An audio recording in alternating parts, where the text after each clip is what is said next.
Je pense que nous pouvons commencer, Monsieur Willy, si vous êtes d'accord. D'accord, très bien. Donc, merci Charles, merci beaucoup à tous nos téléspectateurs, comme ils disaient autrefois pour la télé. Donc, bienvenue à notre webinaire. Comme Charles a dit, c'est la deuxième webinaire. On va donner suite au premier que nous avons présenté, je ne sais plus combien de temps, ça fait quoi, peut-être un mois et demi. Donc, cette fois-ci, on va essayer de euh, approfondir un peu les sujets de base pour les débutants aux États-Unis, ceux qui veulent venir s'établir aux États-Unis ou veulent peut-être faire un investissement, comme j'ai dit, de s'installer de manière durable. Donc, on va toucher les questions de base. Cette fois-ci, j'ai donné le sous-titre Réussir en amont aux États-Unis, en amont et en aval. On va en discuter dans une petite seconde, mais dans un premier temps, je voulais euh, rapidement parler de mes connexions, mes liens à Framco, la Chambre de commerce franco-américaine de Floride de l'Ouest, qui a son siège dans la région de Tampa Bay, Tampa, qui est dans l'ouest de la Floride. Moi, je connais bien la ville de Tampa. J'ai assisté à l'université du sud de la Floride, à Tampa. J'ai fait mon diplôme en français.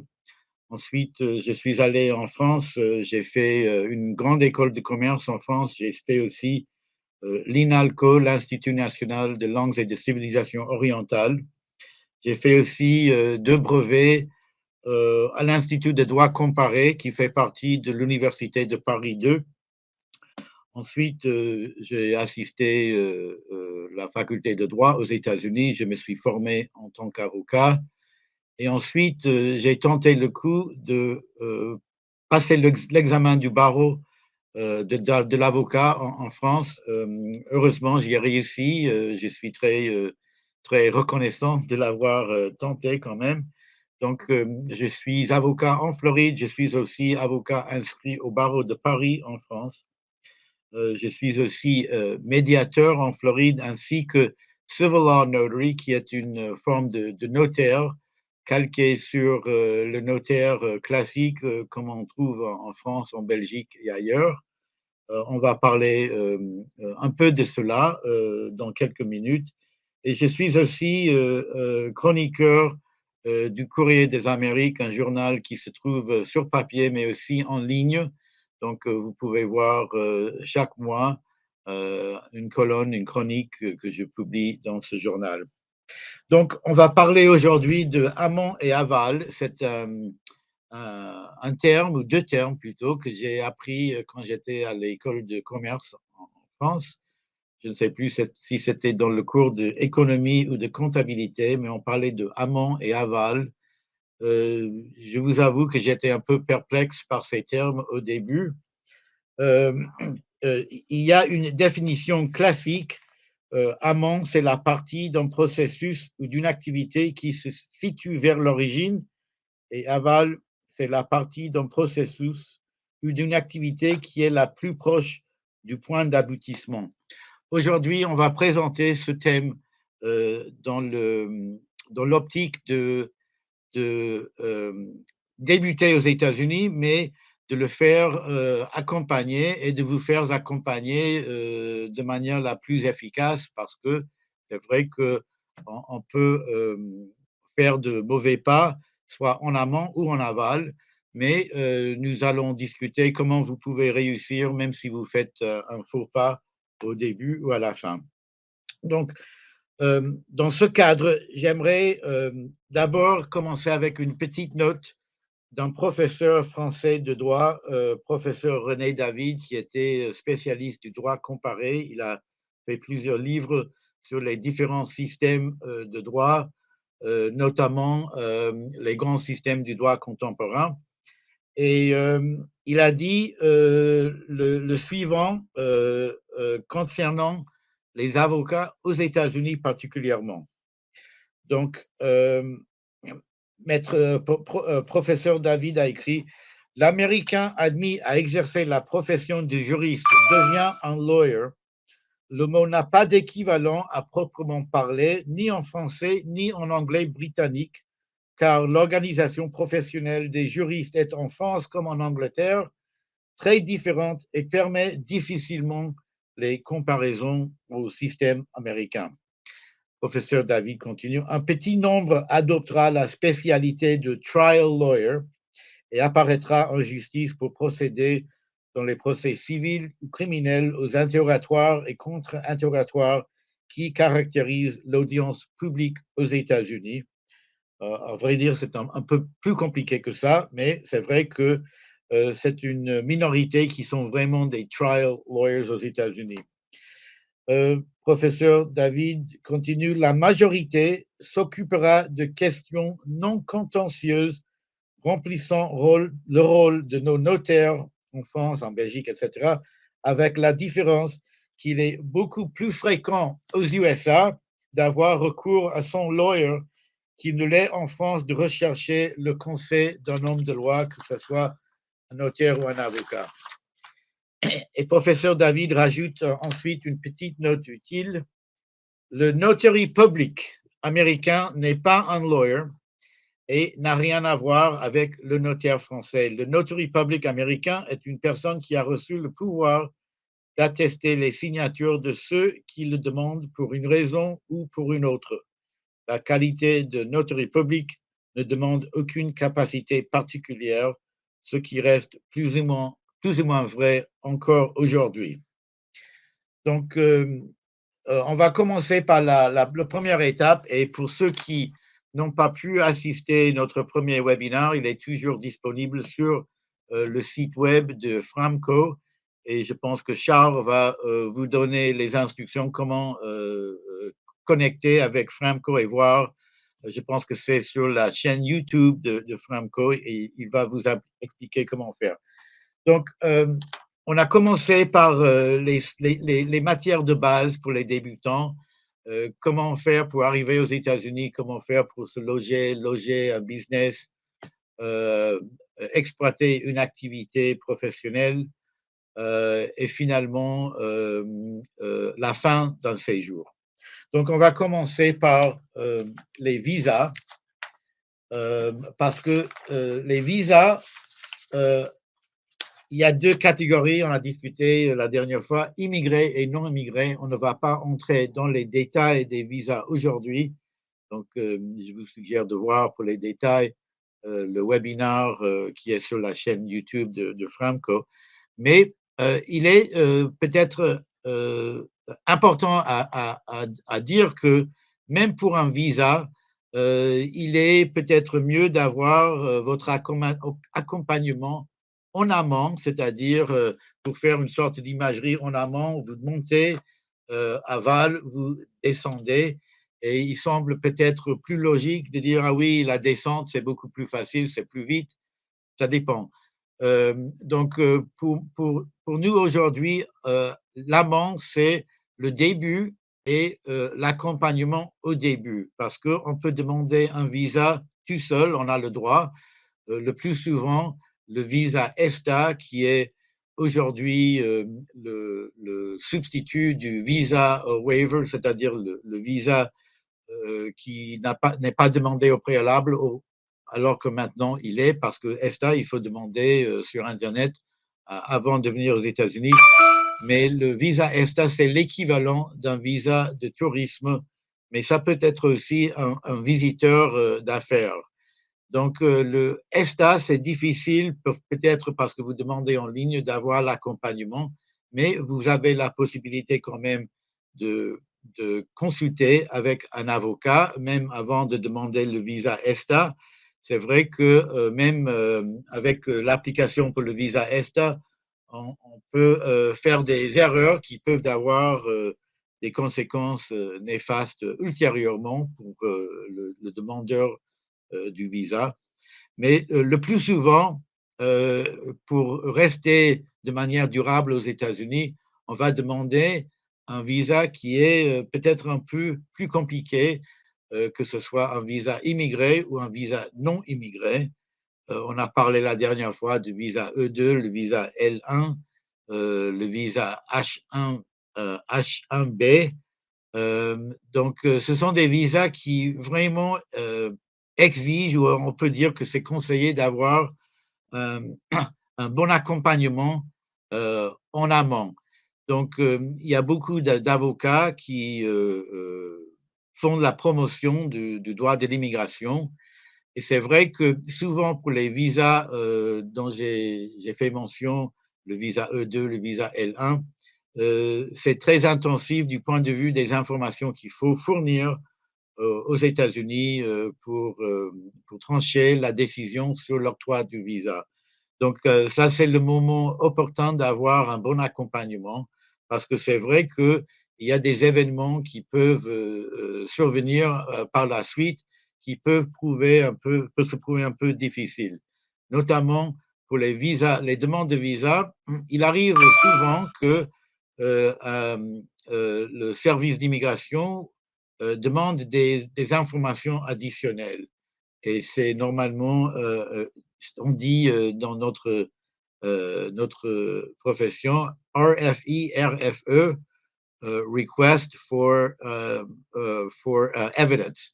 Donc, ils peuvent demander des preuves additionnelles. Et donc, si vous êtes bien accompagné en amont, vous aurez probablement fourni déjà au début toutes les infos nécessaires. Et donc, si par exemple vous recevez un RFE, un Request for Evidence, et vous ne satisfaites pas la demande de preuve, vous risquez d'avoir le refus de votre visa. Donc, je voulais faire mention un peu pour rappeler les mots de professeur René David. Il y a, comme j'ai dit, beaucoup d'avocats qui proposent des services d'immigration.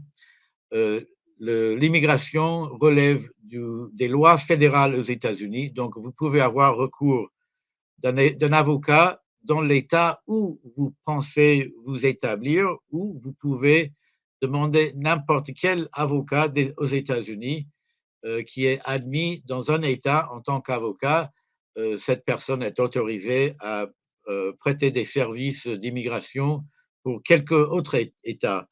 Et puisque la Floride, c'est un État beau, ensoleillé, et qui a beaucoup d'attractivité, il y a beaucoup d'avocats qui viennent en Floride d'autres États, Pennsylvanie, New York, Californie, et qui proposent aussi parfois des services d'immigration.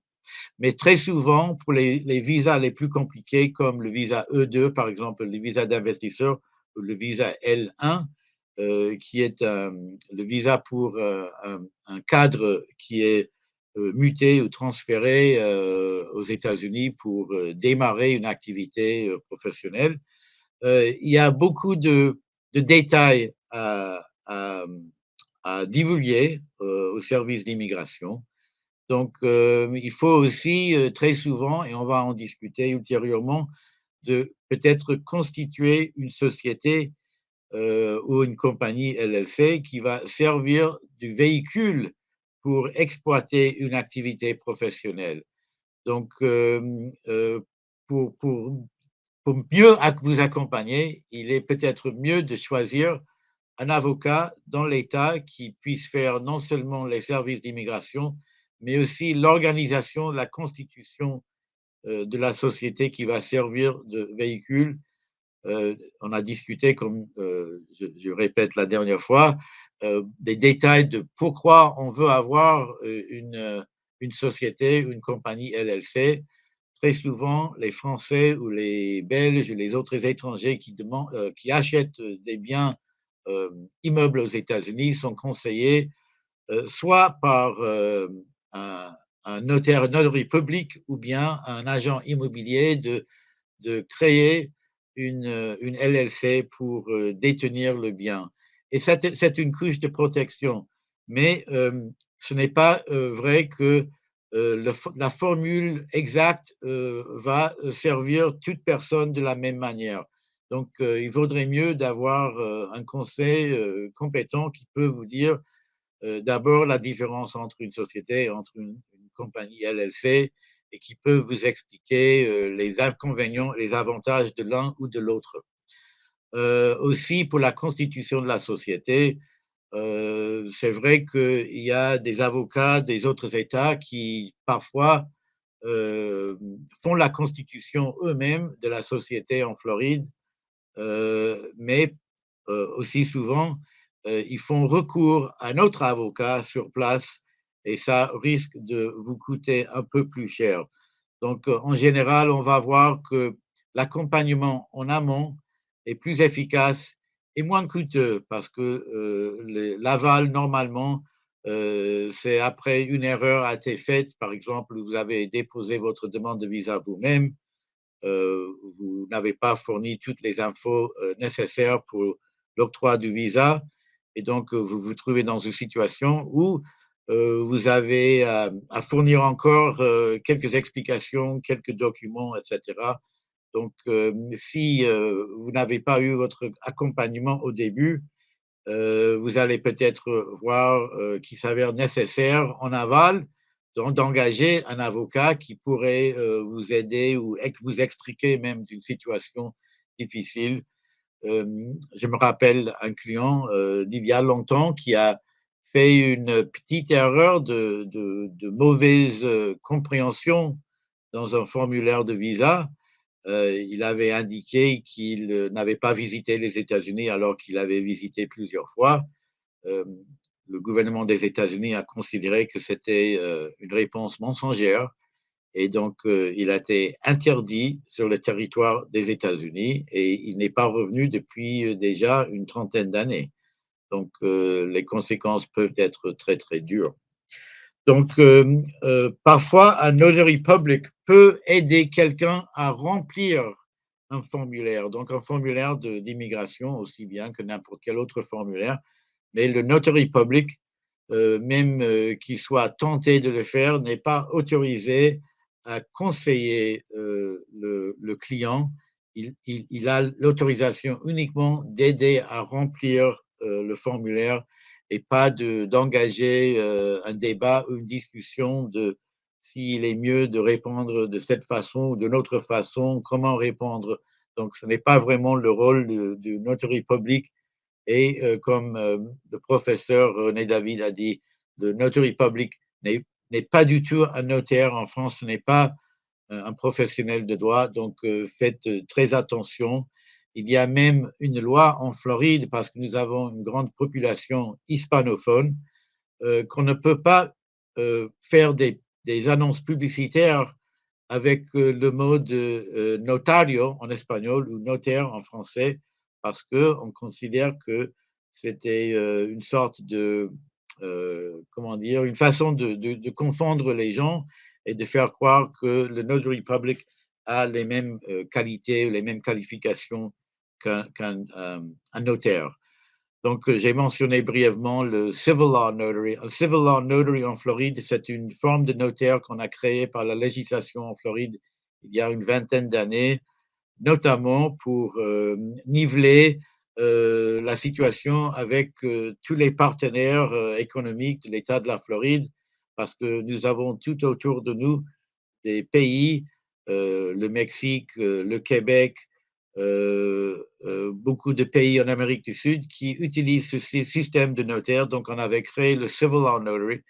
Un Civil Law Notary n'est pas un notary public en Floride. Et en fait, un Civil Law Notary doit être un avocat en même temps. C'est un peu différent de la situation en France où les deux professions ne sont pas compatibles. Alors, ici en Floride, il a été jugé nécessaire pour démarrer la profession de Civil Law Notary d'avoir des gens formés en droit dès le début et pas attendre quelques années afin de pouvoir lancer le programme de Civil Law Notary.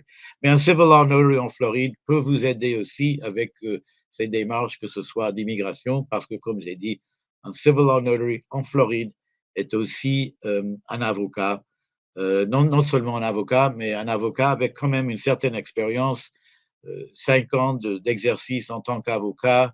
Il y a un cours spécial sur le droit notarial et il est suivi par un examen sur les principes du droit notarial. Donc, même pour comme j'ai dit, les visas les plus simples, il est toujours à conseiller de trouver un accompagnement, au moins une petite consultation avant.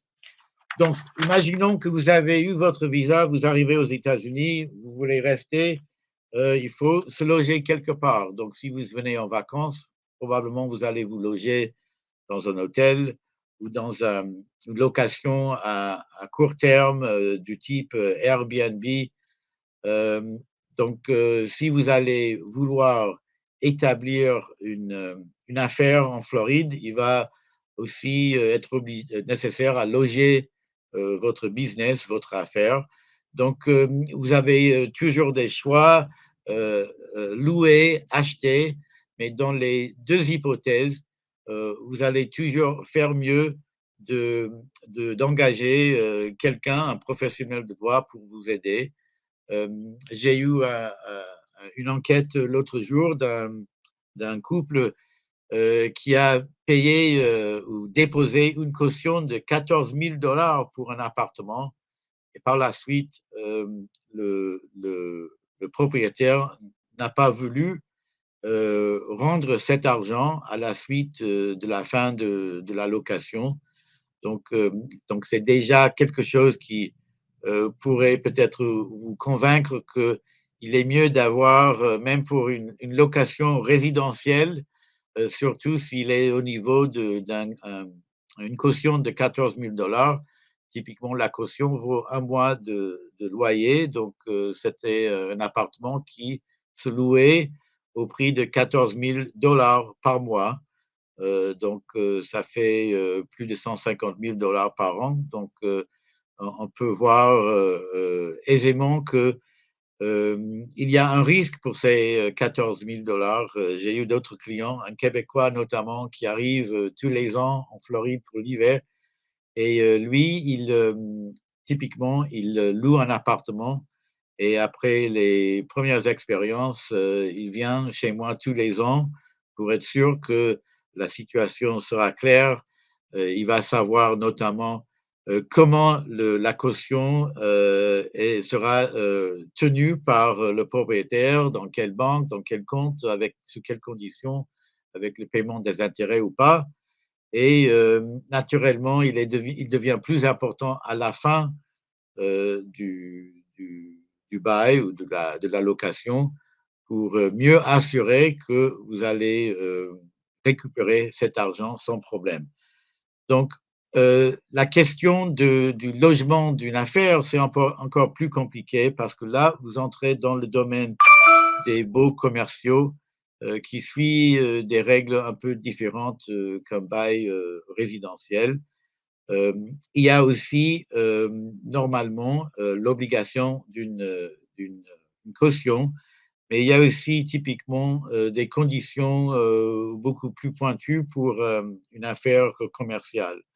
Donc, aussi pour le logement, enfin le bail commercial pour loger une affaire, les propriétaires risque peut-être, puisque vous venez de l'étranger, de demander peut-être une caution augmentée, majorée, peut-être de plusieurs multiples. Je me rappelle, j'avais un client une fois qui a repris un bail commercial pour un salon de coiffure. C'était un coiffeur très renommé en Europe.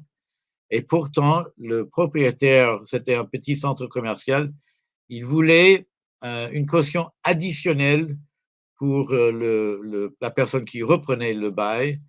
Donc, au lieu d'un mois, il fallait déposer quelque chose de l'ordre de 3 à 5 mois de loyer. C'était une caution qui était en excès de 100 000 dollars.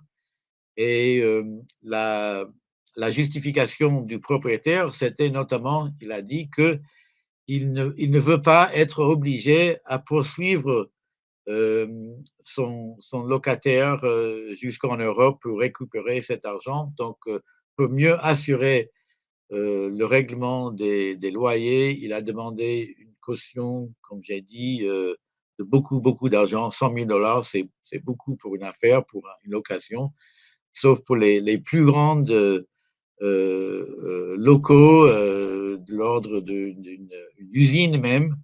Donc, si vous avez simplement un local dans un centre commercial, payer 100 000 dollars de caution, c'est un peu excessif, mais malheureusement, cet entrepreneur n'avait pas le choix.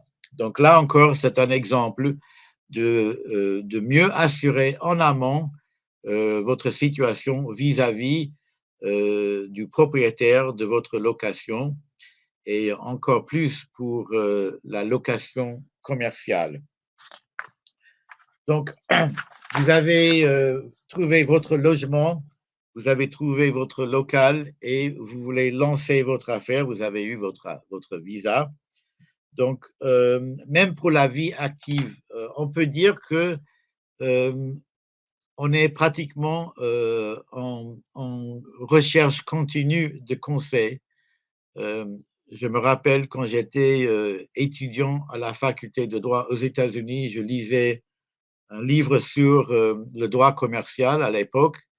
Et c'était l'histoire de quelqu'un qui a commencé une affaire et peu après, il s'est trouvé devant une assignation devant la justice et il a demandé des conseils pas d'un confrère, un avocat tout de suite, mais à une autre personne qui était en business, qui était dans le monde des affaires. Et l'un a dit à l'autre, ah oui, aux États-Unis, vous ne savez même pas si vous faites des affaires, si vous n'avez pas peut-être déjà une demande en justice. Donc, c'était peut-être un peu exagéré parce qu'il y a beaucoup de gens qui passent toute leur vie sans aucun contact avec le système judiciaire. Mais lorsque ça arrive, ça peut être très, très dur. J'ai une affaire actuellement avec un jeune homme qui a été persuadé à entrer en affaire avec une personne peut-être un peu plus expérimentée. Il voulait exploiter des locations à court terme. Malheureusement, ils ont démarré l'affaire juste au début de Covid, donc il n'y avait pas beaucoup de trafic de tourisme, donc le début n'était pas exemplaire. Et finalement, l'affaire n'a pas eu un grand succès. Et après 2 ans, la personne expérimentée, on peut dire que c'était le capitaliste, si vous voulez, qui avait plusieurs appartements à mettre en location avec, au court terme. Et depuis 1 an, ils sont en litige. C'est vrai que c'était un contentieux qui a eu une autre allure au début, qui semblait très, très dur, mais après une analyse, on voit qu'il y a des solutions. Il y a peut-être une, une, une façon de trouver même une transaction à l'amiable. Pourtant, il a fallu 1 année pour arriver à ce point et ça a coûté pas mal d'argent pour se défendre. Euh, euh, Lorsque on va parler de la vie active, on va parler d'une personne morale. J'ai mentionné au début la personne morale, soit une société, on dit en américain, en Floride, c'est une corporation, ou bien une compagnie LLC. Le plus souvent, les Français et les autres étrangers sont conseillés de former une LLC.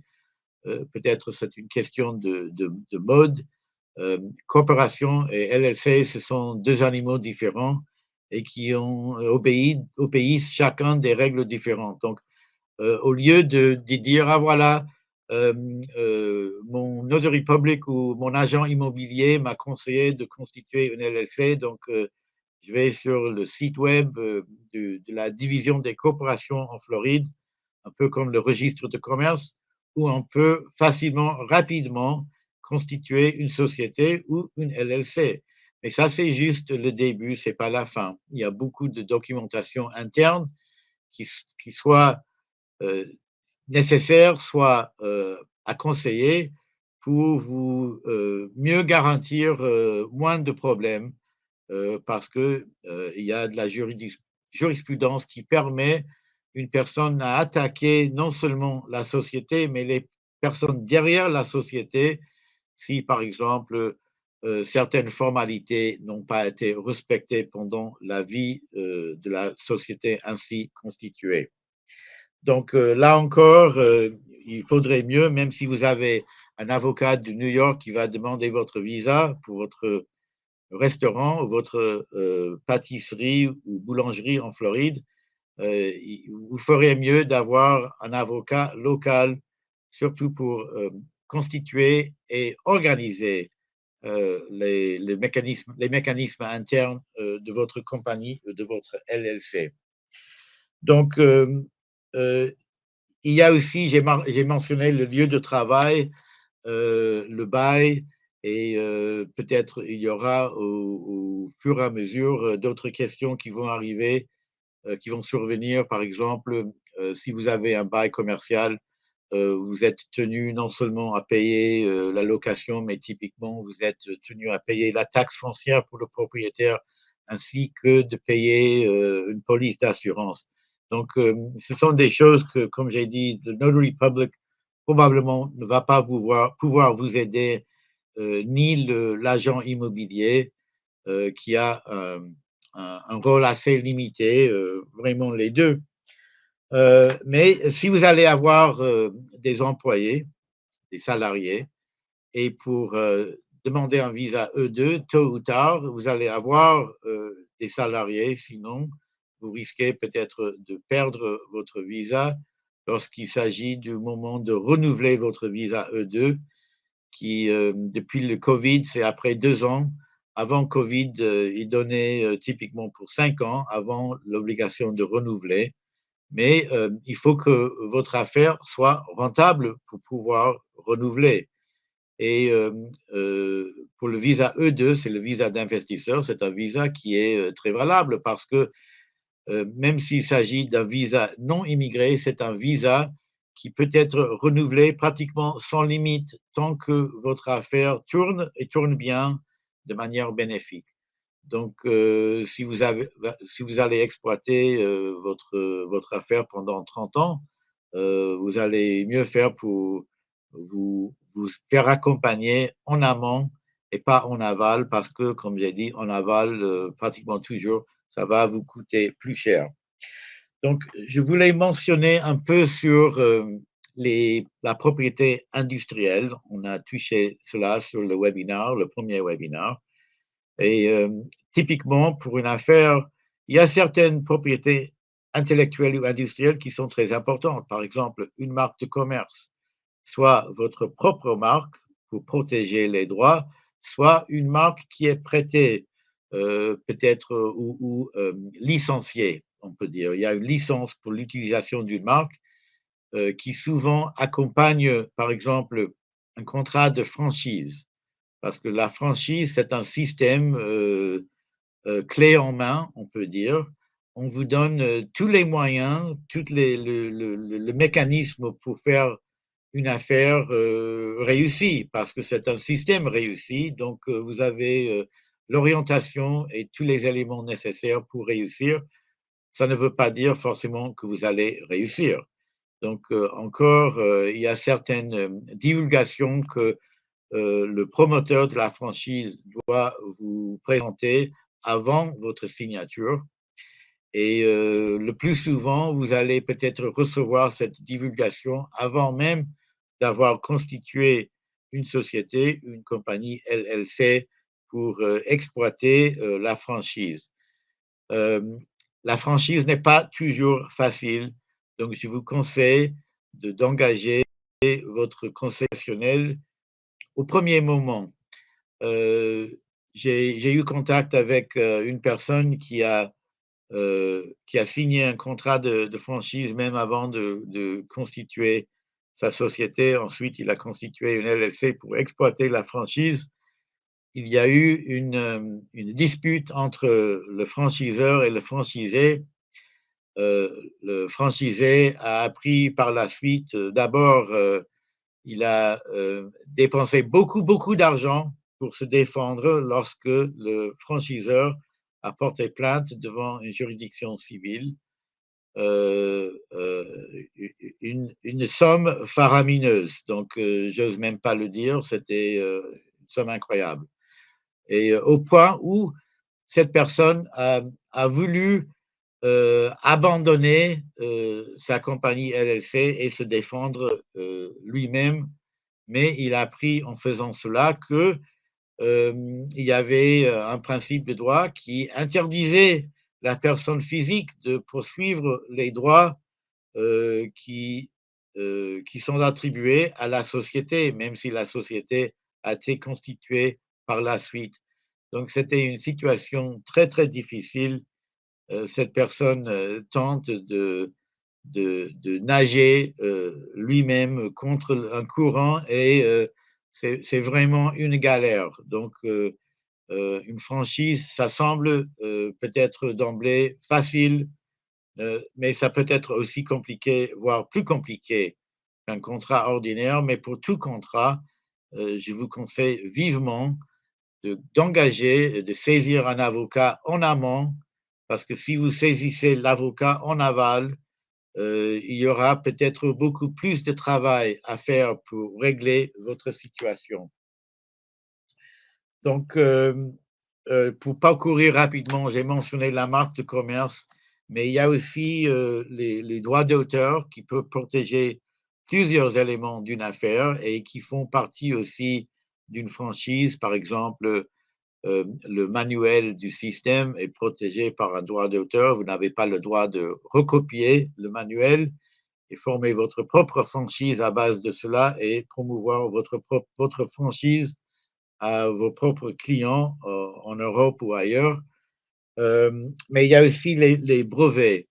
Et les brevets, c'est un champ de droit assez compliqué parce que ce n'est pas seulement des questions juridiques, mais parfois aussi des questions d'ingénierie, de médecine, de science. Donc, là encore, il est mieux de tenter, enfin, d'engager votre avocat pour demander le brevet en amont et pas en aval, parce qu'il y a beaucoup d'erreurs qui peuvent complètement gâcher la possibilité même de réserver vos droits de brevet, qui ne restent pas longtemps de toute manière, 17 ans aux États-Unis, 20 ans en Europe. Donc, le brevet, ça passe vite comme nos enfants croissent assez vite. Vous avez un jour un bébé et tout d'un coup, vous avez un adolescent, voire un adulte. Donc, vous avez intérêt à engager et faire intervenir l'avocat au plus tôt possible, le plus compliqué soit la matière comme un brevet. Donc, je voulais mentionner un peu la fiscalité, parce que la fiscalité va vous poursuivre un peu partout, malheureusement. Si vous êtes français, vous avez peut-être, sûrement au début, deux fiscs avec lesquels vous allez traiter, le fisc français, encore le fisc américain. Tous les deux veulent vous imposer sur tous vos revenus. Donc, il y a une convention et même pour interpréter et mettre en application la convention fiscale, il y en a deux pour le revenu et aussi pour les successions. Euh, Ce n'est même pas tous les avocats qui ont connaissance et expérience avec ces conventions, mais ça sera peut-être un besoin de votre situation en particulier, étant belge, français, tous les pays où il y a des conventions, il y a une cinquantaine de pays, je pense qu'il y a des conventions fiscales avec les États-Unis. Donc, il y a aussi la fiscalité à deux niveaux aux États-Unis, peut-être même à trois niveaux. Le premier niveau, et le niveau le plus important, c'est la fiscalité fédérale. C'est ça qui va régir votre déclaration des impôts sur le revenu personnel et aussi pour une entreprise éventuellement. Dans certains États, il y a aussi un impôt sur le revenu au niveau de l'État.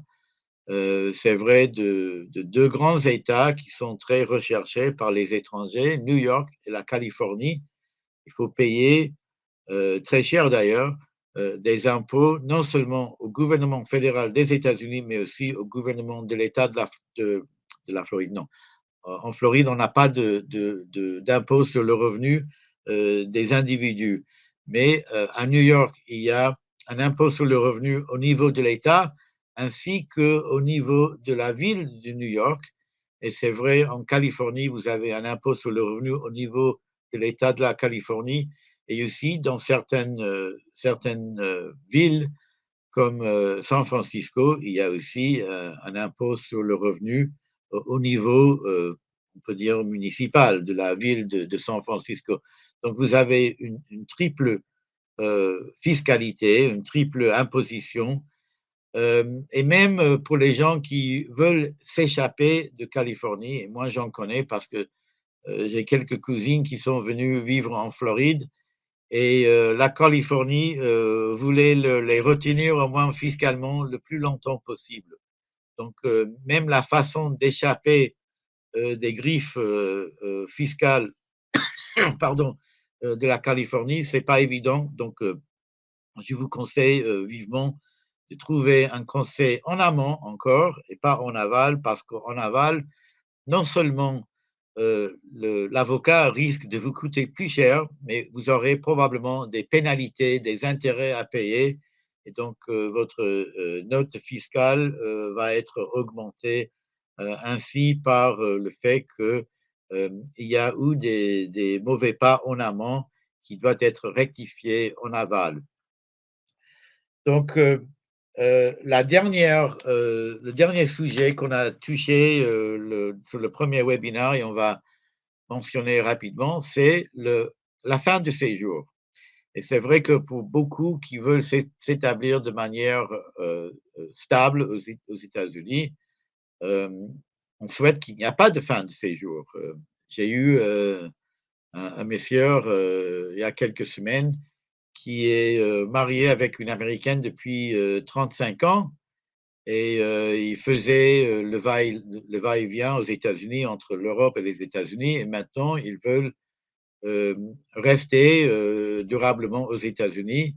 Donc il a eu sa carte verte, c'est un visa d'immigré, mais il voulait aussi se naturaliser comme citoyen américain, mais il fallait examiner non seulement le fait qu'il ait la carte verte, résidence permanente, mais aussi pour déterminer le temps qu'il restait aux États-Unis pour un certain nombre d'années avant de déposer la demande de naturalisation. Donc, quelque chose qui pourrait vous semble tout à fait naturel, naturalisation, il y a pourtant des nuances et des subtilités qui peuvent vous tracasser au moment venu. Donc là encore, vous allez mieux faire pour vous accompagner en amont. Et comme j'ai dit, si vous êtes bien accompagné en amont, vous pouvez éviter des difficultés et aussi beaucoup de frais et de coûts par la suite. Donc, pour la fin de séjour, naturellement, on va songer à la retraite parce que ça, c'est le rêve de pouvoir retraiter, pas pour tous, parce qu'il y a certains gens qui veulent rester actifs parce qu'ils ont l'impression que ça leur rajeunisse quand même d'avoir une activité. Mais si vous voulez prendre votre retraite aux États-Unis, il faut planifier avant votre retraite, parce que si vous avez un visa E2 et vous décidez, ah bon, j'en ai eu, ça suffit, je veux prendre la retraite, et vous fermez votre affaire, vous le vendez peut-être, dans ce cas-là, votre visa E2 n'est plus valable. Donc, comment rester en situation régulière aux États-Unis? Il faut planifier avant la retraite. Moi, j'ai un confrère qui dit: «Ah oui, je vais prendre ma retraite d'ici 2 ou 3 ans». Donc déjà, il prévoit sa retraite, dans le futur. Donc pour tous ceux qui veulent rester durablement aux États-Unis, c'est vrai que, si vous avez une résidence permanente, la carte verte, Il est même possible que vous perdiez la carte verte si vous ne respectez pas les conditions. Donc, il faudrait de temps en temps avoir peut-être un check-up avec un avocat pour voir si vous êtes en mesure de prendre votre retraite, si vous êtes en mesure de vendre votre affaire euh, et assurer qu'il y a une autre situation qui va vous permettre de rester aux États-Unis. Il n'y a pas de visa de retraité. Euh, Parfois, on me demande, oui, je viens d'acheter une maison à Boca Raton et je veux prendre ma retraite aux États-Unis. Et malheureusement, acheter une maison à Boca Raton, c'est bien, mais ça ne suffit pas pour avoir un visa qui va vous permettre de rester pour votre troisième âge aux États-Unis en toute paix et en toute tranquillité. Il y a aussi la question avec la retraite, la question de sécurité sociale, et on a parlé brièvement la dernière fois, des accords de totalisation qui vous permettent de totaliser vos heures ou vos crédits en France ou ailleurs avant de venir aux États-Unis avec les crédits ou les heures que vous avez accumulées pendant votre vie active aux États-Unis. Et donc, si vous faites cela, vous allez vous assurer au moins une rente additionnelle de sécurité sociale.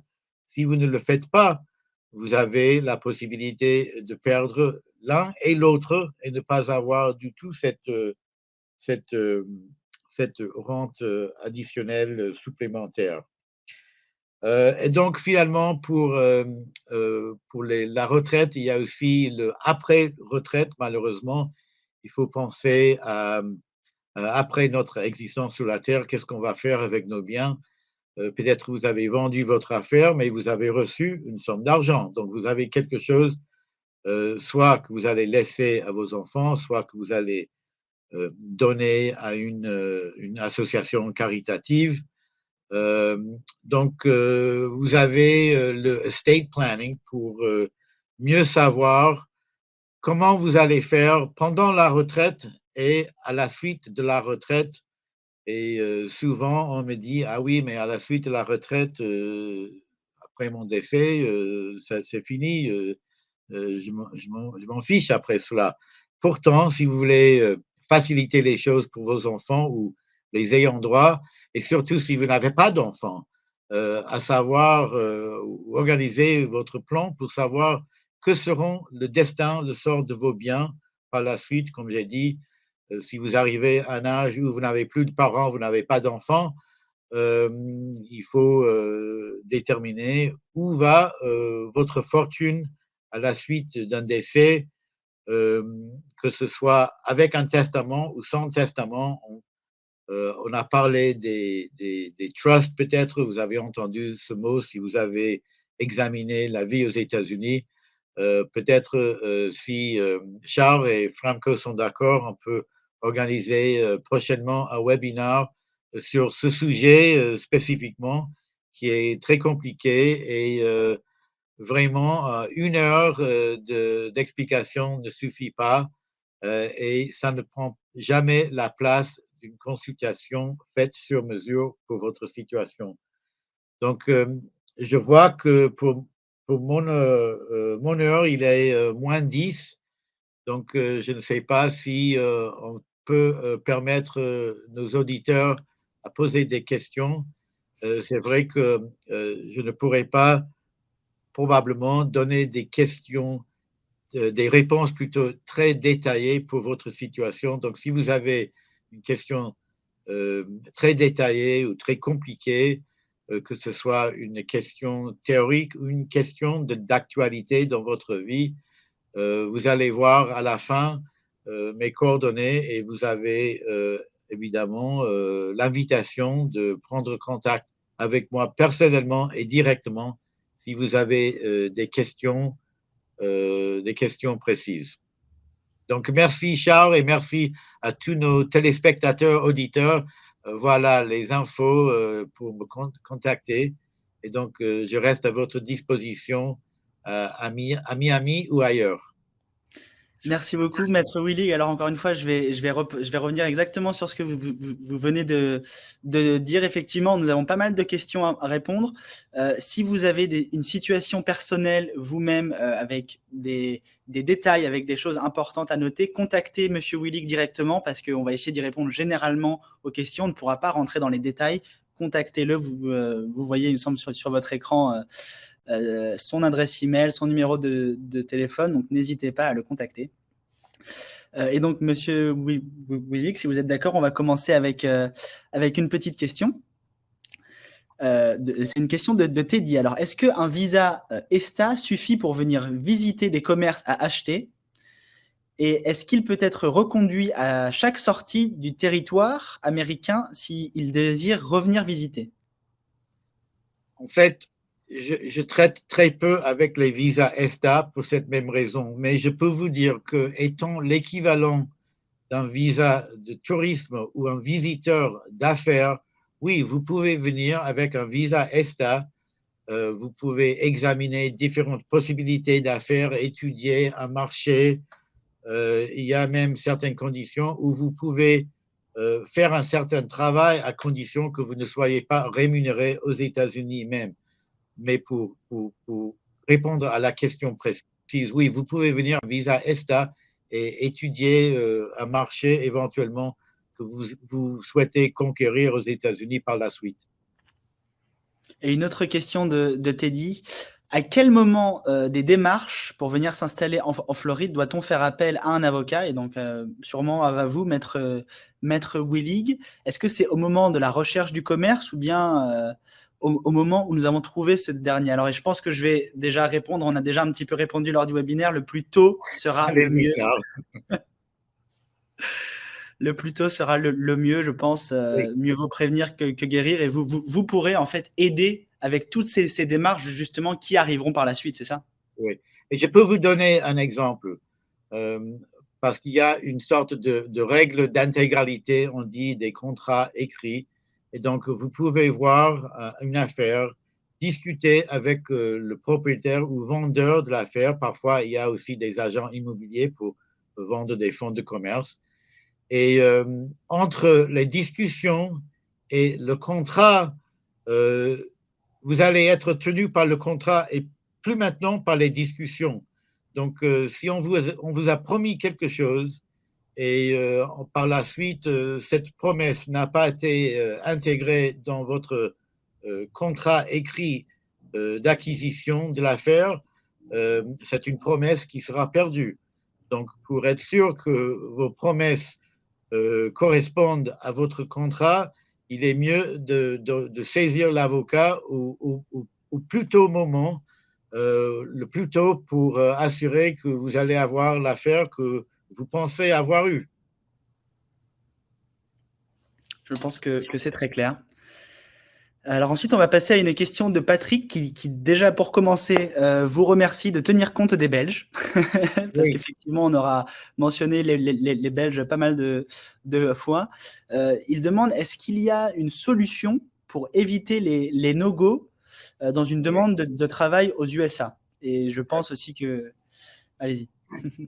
Je vais vous dire dans un premier temps que, en tant que bénéficiaire, enfin, quand vous dites la demande de travail, c'est-à-dire la demande de travail même ou la demande du visa pour pouvoir travailler. Je le comprends comme la demande du visa, moi, D'accord, ok. je pense. Donc, s'il s'agit du visa, le visa de travail typiquement est demandé par l'employeur et pas par le salarié. Donc, d'abord, il faut bien coordonner avec votre employeur futur parce que s'il y a des no-go, des erreurs, c'est peut-être l'employeur qui va faire les erreurs, qui peut porter préjudice contre le salarié éventuellement si, pour cette raison, la demande de visa de travail est refusée. Donc, il y a des no-go, évidemment, concernant, par exemple, les qualifications du salarié, euh, par exemple, qualifications d'expérience, qualifications d'études ou de formation. Donc, comme j'ai dit, il ne faut pas rester passif avec votre futur employeur et engagé avec l'employeur pour être sûr que votre visa sera approuvé. Et donc, même si votre employeur dit ah non, on peut faire cela, il n'y a pas de problème, il y a quand même un bon conseil à engager l'avocat parce qu'il y a certaines demandes de visa de travail qui sont très compliquées. Le visa H1B, par exemple, c'est pour les gens qui ont une certaine expérience ou formation, mais il y a une opportunité très, très restreinte pour déposer la demande de ce visa. Et il y a un nombre limité et il y a beaucoup de personnes qui recherchent ce genre de visa. Donc là encore, au plus tôt dans le processus, mais coordonnez bien avec votre employeur. Ça ne suffit pas de vous satisfaire que vous avez eu une offre d'emploi, mais cette offre d'emploi peut disparaître si les bonnes démarches ne sont pas suivies. Donc, encore une fois, je pense qu'on revient à ce concept. Vaut mieux y aller en amont, demander en amont et bien s'entourer dès le début pour être accompagné tout le long, en fait, hein, tout simplement. Oui. On passe ensuite à une question de Anne à propos du visa E2. Y a-t-il eu des changements récents ou peut-on en attendre dans les prochaines années concernant le visa E2 qui ne dure que 2 ans maintenant? En fait, j'ai vu un commentaire dans le chat que pour les Belges, c'est toujours 5 ans. C'est ça. Je n'ai pas étudié les raisons. Je pense que les 2 ans ont été appliqués aux Français dès le début de Covid et je ne sais pas s'il y a un lien entre la pandémie et la durée des visas, mais c'est vrai que statistiquement, des nouvelles affaires, on peut savoir dans une mesure de 2 ou 3 ans si l'affaire sera réussie ou pas. Et comme j'ai dit, éventuellement, il va falloir renouveler le visa E2 et il faut pouvoir montrer que votre affaire est réussie. Réussie dans quel sens? Qu'il soit rentable, qu'il engage des salariés, qui génère des emplois. Ça ne peut pas seulement une affaire qui va soutenir l'investisseur et sa famille. Donc, ça fait partie des règles de base du visa E2. On a, euh, on a repassé quelques détails dans le premier webinaire et s'il y a suffisamment de demandes, on peut peut-être organiser un autre événement pour examiner les règles précises du visa E2 qui semble le visa le plus commun pour les entrepreneurs français ainsi que les entrepreneurs belges.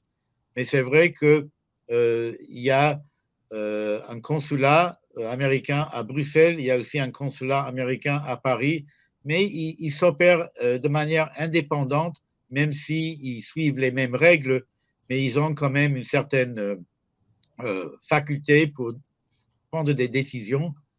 Et je me rappelle même un Belge qui a pratiquement déposé aucun dossier et son visa E2 a été approuvé.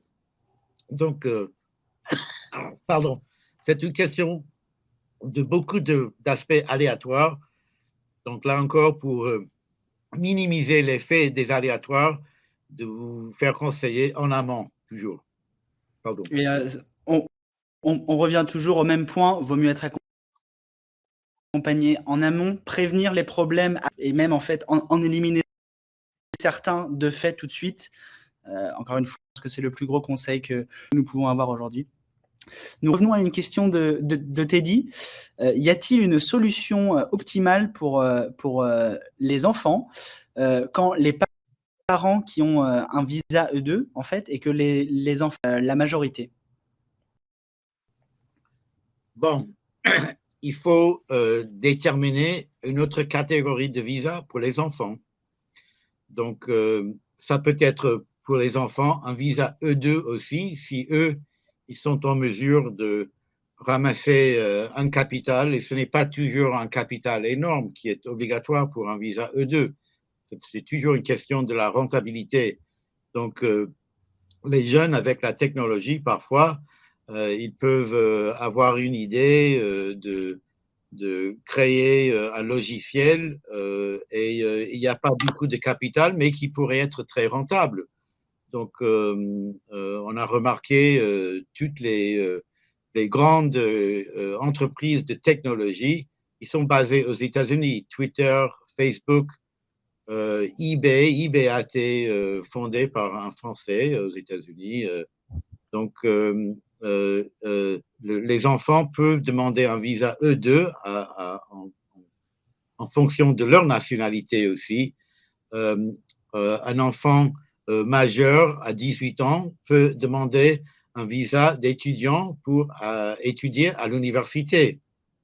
Il peut, bon, à 18 ans, peut-être on n'aura pas un visa H1B pour un jeune de 18 ans. C'est toujours l'âge de majorité, mais à 18 ans, on n'a pas peut-être ni la formation, ni l'expérience qu'il faut pour satisfaire certains visas.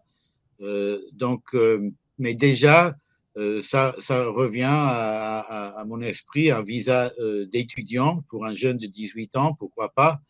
Et si, par exemple, vous avez un enfant qui a peut-être déjà fait son université en Europe, il peut peut-être satisfaire les conditions pour avoir un autre visa de salarié. Mais c'est encore une question de qui est la personne, quels sont les moyens à la disposition de cette personne et aussi quel est le souhait de cette personne. S'ils veulent venir aux États-Unis et ne rien faire, donc c'est pas évident qu'on va pouvoir trouver une solution efficace et élégante. Mais si c'est une personne qui est très énergique et qui veut faire quelque chose, on peut toujours trouver une possibilité.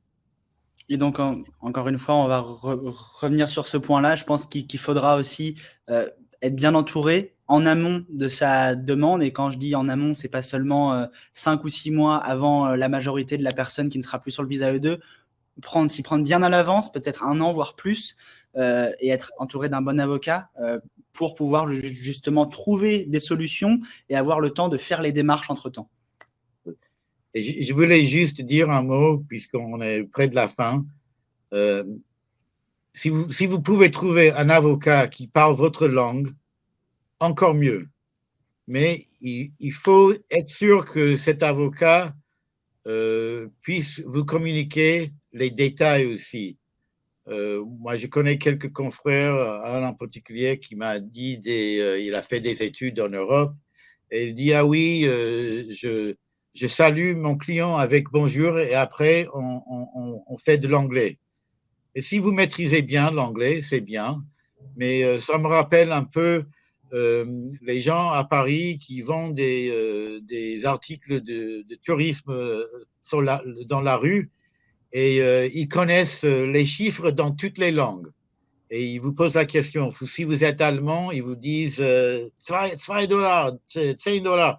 Ils connaissent tous les chiffres et quelqu'un qui va traiter avec des chiffres importants, l'investissement dans une affaire ou l'acquisition d'une entreprise, je pense que cette personne va être beaucoup plus à l'aise dans sa langue maternelle.